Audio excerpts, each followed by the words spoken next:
Birth of India's freedom, the times of India. India achieved sovereignty amid scene of wild rejoicing, the Washington Post. Two Indian nation emerges on world scene, the New York Times. 15 अगस्त के मंगलमय महापर्व का अभिनंदन। ये headlines थी मुख्य अखबारों की जो दुनिया को बता रही थी कि विश्व के नक्शे में दो देश 15 अगस्त 1947 को एक साथ उभरे। जैसा कि आप जानते हैं 78वां स्वतंत्रता दिवस भारत आज मना रहा है और 78वां स्वतंत्रता दिवस ही पाकिस्तान कल मना चुका है।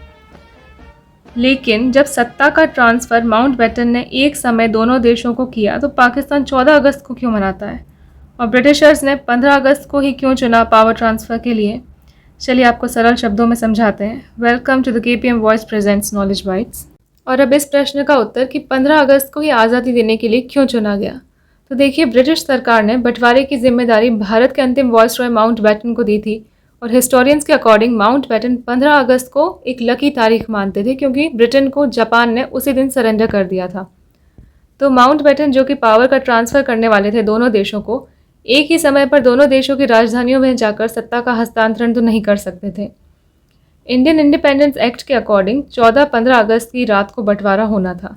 इतिहासकार मानते हैं कि उन्होंने पहले पाकिस्तान पहुंचकर वहां पावर ट्रांसफ़र किया, फिर रात में 12 बजे यहाँ पर, और क्योंकि पाकिस्तान का मानक समय भारत से आधा घंटा पीछे है तो यहाँ ट्रांसफ़र हो गई पावर। तब पाकिस्तान में 14 अगस्त को 11:30 ही बज रहे थे, इसलिए भी पाकिस्तान 14 अगस्त को इंडिपेंडेंस डे मनाता है। एक थ्योरी ये भी है कि लियाकत अली खान की कैबिनेट मीटिंग में प्रपोजल रखा गया था कि पाकिस्तान भारत से पहले आज़ादी मनाएगा, जिसे मोहम्मद अली जिन्ना ने एक्सेप्ट भी कर लिया था, इसलिए भी पाकिस्तान पहले मनाता है।